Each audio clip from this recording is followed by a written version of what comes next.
He signed the divorce papers with a smirk and mocked his black wife as if she were nothing. Naomi Caldwell didn't flinch. She had carried his empire in silence for years, and now the judge was listening. What began as cruelty meant to break her ended as a truth that broke him. Stay with us, because what starts as mockery ends in exposure. Drop your city in the comments. Have you ever been underestimated, only for dignity to speak louder than words? The courtroom carried the weight of finality. Everything inside seemed older than time itself. The heavy mahogany benches, polished to a sheen by decades of restless bodies shifting against them. The pale shafts of sunlight that filtered through the high windows, dust motes turning slowly in the glow. The air smelled faintly of paper, ink, and endings. A handful of spectators sat in the gallery, their murmurs hushed into silence as the moment arrived. At the plaintiff's table, Derrick Caldwell leaned back in his chair with the relaxed arrogance of a man who believed the entire room bent to his presence. At 42, his salt-and-pepper hair had begun to tell the story of age, but his Italian-cut suit, pressed to perfection, did its best to disguise it. The suit was his armor, his signal to the world that he was untouchable. His lips curved into a smile that wasn't warm. It was smug, sharpened by years of boardroom victories and battles where he never once imagined himself losing. Across from him, Naomi Caldwell sat in silence. She did not need silk or jewels to command respect. Her navy dress was simple, modest even, but it framed her figure with elegance that couldn't be bought. The courtroom's harsh fluorescent lights seemed almost gentle against her deep brown skin, casting a subtle glow that made her look almost regal. Her hair was braided neatly, every strand a quiet testament to discipline and self-respect. She sat with her hands folded in her lap, her back straight, her posture unyielding. To anyone looking on, she appeared serene, perhaps too serene. But deep inside her chest, behind that stillness, a storm brewed. The clerk handed Derrick the final set of documents. He took the pen with a theatrical flourish, deliberately letting the scratch of ink against paper drag longer than necessary, loud enough for the sound to echo in the chamber. He signed each page with the arrogance of a man writing not just his name but a verdict on someone else's life. Finished, he clicked the pen shut with a snap, leaned back in his chair, and for the first time turned his gaze directly on Naomi. "Guess you can finally go back to being nobody," he said, the words spilling from his mouth in a low chuckle. The phrase hung in the air, poisonous, wrapping itself around the silence. A ripple passed through the room. A young bailiff shifted uncomfortably. Even Derrick's attorney glanced sideways, as if embarrassed to be sitting beside him. Naomi did not flinch. Her eyes, dark and steady, met his for a brief moment. She did not allow the venom in his words to see purchase on her face. She would not give him that satisfaction. Inside, however, her heart pounded against her ribs. His mockery was nothing new, but to deliver it here, in this place of justice, was another wound laid bare before strangers. Still, she sat tall, her calm posture betraying none of the storm within. Derrick thought the papers on the table marked the end of her story. What he didn't know was that they were only the beginning. There was a time, long before the courtroom and the cold distance of divorce papers, when Naomi's presence was the brightest part of Derrick's world. She had been a teacher then, her days filled with chalk dust, eager young faces, and the kind of laughter that could lift even the heaviest of hearts. To the children in her classroom, she was patient and inspiring, the woman who believed in their potential when no one else did. To the community, she was admired, respected, even loved for her kindness and the way she seemed to radiate warmth wherever she went. To Derrick, in those early years, she was everything. Her laugh had been a melody that filled the small apartment they once shared, turning even the simplest evenings into a sanctuary. But as Derrick's career began to climb, as the invitations to gala dinners and late-night meetings multiplied, the man who had once adored Naomi began to change. Success seeped into his veins like a drug, reshaping him. The more wealth he acquired, the more he seemed to believe that Naomi no longer matched the image he wanted to project. The teacher with chalk-stained fingers and simple dreams became, in his eyes, a burden to polish away. an accessory that didn't glitter brightly enough under the chandeliers of his new world. It started small, subtle shifts that Naomi noticed but tried to ignore. He would correct her at dinner parties, his voice low but sharp. He would forget to introduce her at corporate gatherings, leaving her to stand quietly at the edge of conversations. At home, the intimacy of their marriage began to unravel. The man who once listened to her stories of students overcoming odds now brushed her words aside with disinterest. "That's nice," he would mutter, eyes fixed on his phone, his mind on the next deal. The laughter that had once bonded them grew rare, then vanished altogether, replaced by a silence thick with unspoken disappointments. Behind closed doors, the belittling grew harsher. He criticized her clothes, her weight, her choice to remain a teacher when she could do more with his money. He measured her worth against the polished women on his arm at business events, comparing, criticizing, reducing her. Naomi absorbed it all with quiet strength. She didn't fight back, not because she lacked fire, but because she understood the cost of constant conflict. And while Derrick's arrogance consumed the man she had once loved, she carried on with grace, raising their children, managing their home, and holding together the threads of a family that would have unraveled without her steady hands. He filed for divorce under the neat clinical excuse of growing apart, as though the years of cruelty and neglect could be tidied into 2 words. What he never saw, what Naomi never allowed herself to show, was the depth of sacrifice that had fueled his rise. The late nights she spent balancing their household while he closed deals, the dreams she shelved so he could pursue his, the countless ways she had chosen silence over confrontation, not because she was weak, but because she was strong enough to carry the weight of his ego without breaking. Now, as she sat in that courtroom, the memory of those years pressed against her like shadows. Derrick believed he had stripped her of power, but Naomi knew the truth. Her strength had never come from his recognition. It had been forged in silence, in sacrifice, and in survival. And though he mocked her now, she understood something he never would. Shadows only exist where there is light, and hers had never gone out. The shuffle of papers echoed as the clerk gathered the signed documents, the sound sharp in the quiet courtroom. Derrick leaned back in his chair, one arm draped lazily over the backrest, as if this were nothing more than a business transaction, another deal signed and sealed. His lips curved again into that familiar smirk, the one Naomi had once mistaken for confidence, but now recognized for what it was, arrogance thinly veiled as charm. He turned his head just enough for his voice to carry, not only to Naomi, but to anyone within earshot. "You'll be lucky to afford rent after this," he muttered, the sneer curling around each word like poison. His tone was casual, almost amused, but the intention behind it was deliberate, designed to humiliate. The bailiff, who had been standing stiffly near the door, shifted his weight uneasily.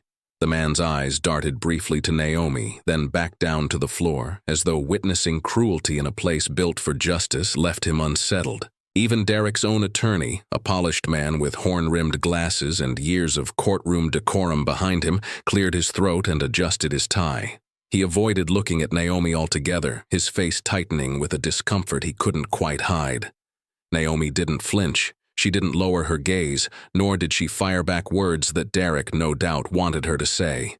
Instead, she sat perfectly still, her chin lifted just slightly, her back straight as though she were being measured for a crown rather than a judgment. The silence she chose was not submission. It was defiance of another kind. It was the refusal to give his cruelty the satisfaction of her reaction. Derrick glanced at her, expecting perhaps a glare, a retort, a crack in her composure. What he found instead was something that unnerved him far more. Her calm. That quiet strength had always been there, but he had spent years dismissing it, covering it with insults and arrogance. Now in this courtroom where every whisper carried weight, her silence pressed against him like a mirror. It reflected everything he was and everything she refused to be. The room seemed to sense it too. A woman in the back row, seated with her purse clutched in her lap, leaned forward as though she couldn't look away from Naomi's stillness. A man scribbling notes at the edge of the gallery paused mid-sentence, his pen hovering over paper. Even the judge's eyes flicked briefly toward the couple, sharp and assessing, as though she was already piecing together a story larger than signatures on divorce papers. Derrick shifted in his chair, irritated by the weight of the silence. He tapped his pen against the table, trying to reclaim control, but the sound felt small against Naomi's quiet power. He had thought mocking her would diminish her, remind her of the imbalance he believed defined them. Instead, with every cruel whisper, he was the one shrinking, and with every moment of her restraint, she was the one rising. Naomi didn't need to speak. Her silence had already said everything. Judge Eleanor Whitaker sat high on the bench, her black robe draped like a shadow of authority around her frame. She had presided over hundreds of divorces in her long career, each one carrying its own flavor of bitterness. Husbands and wives tearing at the threads of what once bound them. Some cases were quiet dissolutions, others loud and ugly battles filled with accusations. She thought she had seen every shape that grief and pride could take. Yet today, as she looked over the courtroom, her gaze resting on Derrick and Naomi Caldwell, something in the air felt different. Her eyes, sharp and unyielding, moved from Derrick's smug posture to Naomi's stillness. Every twitch of Derrick's smirk, every careless flick of his wrist, every cruel whisper was noted. He behaved not as a man grieving the end of a marriage, but as one performing, relishing in the spectacle of diminishing someone who once shared his home, his name, his life. Judge Whitaker had seen arrogance before, but this had another edge to it, one that felt calculated. She turned her attention briefly to Naomi.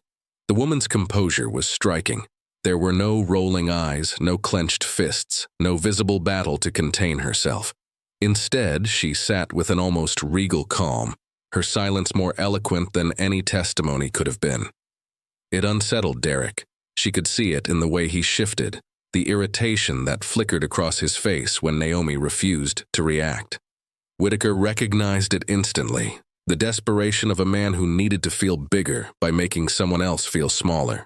The judge leaned back slightly in her chair, her fingers steepled together. She remembered her own early years in law, the times when she too had been underestimated, talked over, dismissed in rooms filled with powerful men. She had long since learned that true authority didn't come from shouting, but from knowing when to speak and when to watch. And right now, watching Derrick unravel in his own cruelty was telling her more than any lawyer's argument could. The courtroom remained quiet except for the faint scratch of the court reporter's keys and the occasional shuffle of a spectator shifting in the gallery. Yet beneath that quiet, Whitaker felt the tension thickening, almost alive. This wasn't just a marriage ending. This was a revelation unfolding. The disdain Derrick hurled toward Naomi wasn't about divorce. It was about exposure, his need to remind her, in front of others, of the control he thought he still held. But Naomi wasn't bending. She wasn't shrinking. And in her silence, Judge Whitaker saw strength, dignity, and something that caught her off guard: truth. She knew before this hearing ended that truth would demand to be spoken aloud, and when it was, no amount of signatures on paper would protect Derrick from what it revealed. Judge Whitaker's voice broke the charged silence, measured and calm, yet carrying an unmistakable authority. "Mrs. Caldwell," she said, her eyes fixed on Naomi, "before I finalize this decree, do you have anything you would like to say for the record?" All eyes turned to her. For a moment, Naomi remained seated, her hands folded neatly in her lap.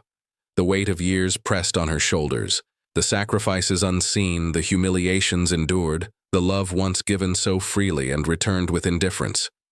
She inhaled deeply, steadying herself, and then rose slowly from her chair. The scrape of the wooden bench beneath her seemed to echo louder than it should, a sound that drew the room tighter into silence. She didn't rush. She didn't look at Derrick, who leaned back with that same smug expression, certain she would waste her breath pleading for mercy or defending her worth. Naomi's gaze remained on the judge, her posture dignified, her voice soft but clear enough to carry through the courtroom. "I don't have much to say," she began, her tone steady, each word chosen with care. "I only wish my children grow up knowing their worth, even when others try to convince them they have none. The words landed with the force of something undeniable. They were not shouted, not decorated with anger or accusations, but spoken in a way that pierced deeper than rage ever could. The gallery, which had been holding its collective breath, seemed to still even further. The court reporter's fingers faltered for the briefest second, her hands pausing mid-air before she forced herself to resume typing. Naomi lowered her gaze briefly, then lifted it again, her eyes glistening but unbroken. I want them to see that strength is not measured by how loudly you speak or how cruelly you treat others, but by how you carry yourself when the world is watching, and when it is not. If they learn anything from me, let it be that dignity cannot be taken. It can only be surrendered, and I refuse to surrender mine. Derrick shifted beside his lawyer, a flicker of irritation crossing his face. He smirked again, but the expression seemed weaker now, forced. Naomi's words had not been directed at him, yet they stripped away the facade he worked so hard to maintain. They reminded everyone in the room that his power over her had never been real, only borrowed from her silence. The judge's eyes softened, just slightly, though her expression remained stern. A murmur rippled through the gallery, hushed but undeniable, like the sound of wind moving through leaves. Naomi didn't look around, didn't seek validation. She simply nodded once, as if to herself, and returned to her seat with the same grace she had risen. In that moment it was clear to everyone present. Naomi had spoken not to defend herself, but to leave a legacy for those who mattered most. And in doing so, she had delivered a truth that no decree could erase. Judge Whitaker leaned forward, her hands clasped neatly on the bench, her gaze locked on Derrick with the precision of a hawk narrowing in on its prey. The room seemed to hold its breath, every creak of the wooden pews, every shuffle of paper, silenced by the gravity in her voice. "Mr. Caldwell," she began, her tone calm yet resonant, carrying with it the weight of years of authority. "You've mocked your wife as if she were beneath you. Yet the evidence shows she was the backbone of your success. While you traveled, she held your household together. While you built wealth, she sacrificed her career to support you. And while you sit here smirking, she speaks with more dignity in one sentence than you have in this entire courtroom." The smirk Derrick wore like armor faltered. For the first time that morning, his face betrayed him. Color rose high on his cheeks, not the flush of charm he used at corporate dinners, but the raw heat of being exposed. He shifted in his chair, his shoulders stiffening, the arrogance that had carried him into this room suddenly feeling like a weight dragging him under. His attorney straightened but said nothing, unwilling to defend behavior so plainly indefensible.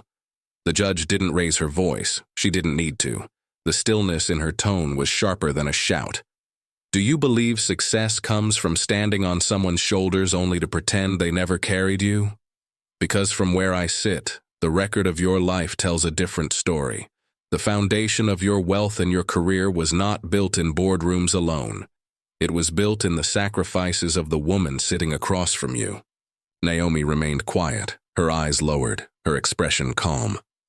She hadn't come here to be defended, hadn't expected anyone to lift her voice for her. But now, as Judge Whitaker spoke, it was as though the truths she had kept folded deep inside were finally being laid bare for all to see. Derrick's lips parted as if to protest, but no words came. The courtroom, filled with people who moments before might have considered this just another divorce proceeding, now watched him with a new awareness. The whispers of his cruelty, once confined to private dinners and their home, had been dragged into the open. The judge let the silence linger, giving Derrick no place to hide. "It is a tragedy," she continued, her eyes narrowing, "when a man confuses arrogance with strength and cruelty with authority. What you intended as mockery has revealed nothing about your wife's supposed weakness. It has only exposed your own." The words hung in the air like a verdict before the verdict. Derrick lowered his gaze, his jaw tight, his pen tapping against the table in a futile attempt to appear unaffected. But everyone could see it. The man who had walked into the courtroom so sure of himself now sat diminished, not by loss of wealth, but by the undeniable truth of his own character. And as the judge leaned back in her chair, the room seemed to exhale. The revelation was complete. Derrick Caldwell, who thought himself untouchable, had been stripped not of assets, but of dignity. Naomi hadn't spoken more than a handful of words, but in that quiet grace, with the judge's piercing clarity, the balance of power had shifted completely. The rustle of papers filled the silence as Judge Whittaker reached for her pen. Every eye in the courtroom followed the deliberate movement, the smooth glide of her hand as she signed her name across the decree. The sound of ink against parchment seemed louder than it should have, final and irreversible. Derrick sat forward in his chair, jaw clenched tight, as the judge read the terms aloud. Custody of the children would rest with Naomi. A substantial portion of the assets, properties, accounts, holdings, were awarded to her as well, a division that recognized not only her years of sacrifice, but her quiet role in helping to build the empire Derrick had claimed as his alone. Derrick's smirk, already weakened under the judge's scrutiny, collapsed entirely. His hand tightened on the edge of the table until his knuckles turned white. He glanced toward his lawyer, searching for some hidden loophole, some last-minute strategy that might save him, but the lawyer only shifted uncomfortably, eyes downcast. There was nothing left to argue, but Judge Whittaker wasn't finished.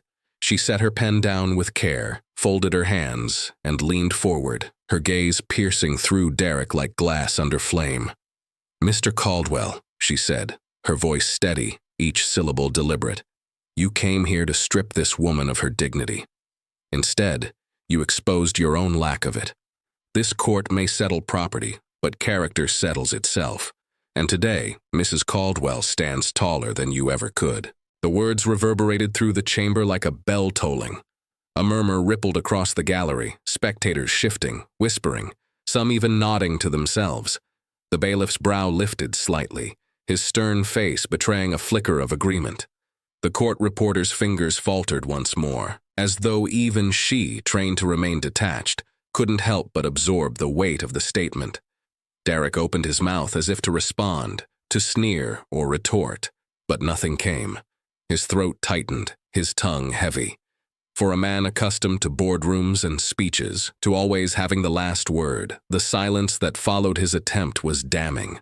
His mockery had died before it could reach the air, strangled by the truth laid bare in front of strangers who now saw him not as the powerful executive, but as the man revealed by his own cruelty. Naomi did not move. She sat still, her hands resting lightly in her lap, her chin raised. There was no gloating in her expression, no satisfaction at his unraveling. Only the calm, steady dignity she had carried through every moment of humiliation, now shining quietly against the harshness of his downfall. Judge Whittaker gave one last glance over the courtroom before striking the gavel. The sharp crack of wood against wood sealed the judgment, echoing through the chamber like thunder. The case was closed, but its weight lingered. Derrick Caldwell sat in stunned silence, stripped not only of assets, but of the illusion that he had control. And beside him, Naomi exhaled a slow, steady breath, rising not as a woman broken by divorce, but as one finally, undeniably free. Naomi gathered her belongings slowly, her movements steady, deliberate. There was no rush, no scramble to escape the tension that still clung to the air. She slid her papers into a plain leather folder, slipped the strap of her purse over her shoulder, and stood. Her navy dress caught the light from the high windows, making her appear almost luminous against the solemn wood of the courtroom. There were no tears on her face, no trembling in her hands, no outward sign of the storm she had endured. What remained was something far more powerful. Calm strength. The room seemed to acknowledge it. A woman in the gallery, who had been clutching her handbag tight through the proceedings, gave Naomi a small nod, her eyes soft with admiration. A man seated by the aisle murmured something to his companion, his head tilted in quiet respect. Even the bailiff, stoic and unflinching throughout, straightened his shoulders and gave her a faint but deliberate nod as she passed. Naomi didn't look for these gestures, didn't linger on them, but she felt their weight. They weren't pity. They weren't curiosity. They were recognition. Behind her, Derrick remained seated, his head bowed just enough to reveal the defeat in his posture. He didn't speak. He didn't try to follow her with one last jab. His silence, for once, spoke louder than his arrogance ever had. Naomi didn't turn to see him. That chapter of her life had closed with the crack of the gavel, and she had no intention of reopening it. The heavy doors of the courtroom opened with a groan, and she stepped into the corridor. The air felt lighter here, less suffocating, as though even the building itself was relieved of the weight it had carried. The click of her heels echoed against the marble floors, each step a quiet declaration of resilience. She passed strangers who looked at her, some with curiosity, others with respect, but she kept her gaze forward. The world no longer felt like a place she had to shrink within. When she finally pushed open the doors to the outside, the brightness nearly blinded her. The midday sun poured down in brilliant gold, warming her skin, forcing her to blink against its intensity. She paused at the top of the courthouse steps, inhaling deeply. The air smelled of asphalt and blossoms carried on the breeze, of the ordinary and the infinite combined. For the first time in a long time, she felt that breath reach every corner of her lungs, filling her with something that wasn't just relief. It was renewal. She didn't think of Derrick. She didn't think of the years he had tried to chip away at her worth. She thought only of what lay ahead, her children, her life, her freedom. She descended the steps one by one, her stride steady, her head high. Justice hadn't only been in the ink that bound the decree or in the division of assets tallied on paper. It had been in the truth spoken aloud, in the mirror Derrick had been forced to face, in the dignity she had chosen to hold onto when surrender would have been easier. Naomi walked into the sunlight not as the woman her husband had tried to diminish, but as the woman who had risen above him. And in that moment, she knew something no one could ever take away. Dignity belongs to those who choose it, and she had chosen it all along. If this story moved you, share it. Somewhere another woman is being mocked in silence, believing her voice doesn't matter. She needs to be reminded that dignity can turn a courtroom. Comment below if you've ever had someone try to diminish you, only to watch the truth reveal itself. And don't forget to subscribe for more stories where arrogance collapses and grace stands taller. Thanks for watching. If you enjoyed this video, give it a like, drop a comment, and share it with a friend. And don't forget to subscribe to Black Stories Untold for more stories that uncover hidden struggles, celebrate strength, and remind us that every voice matters.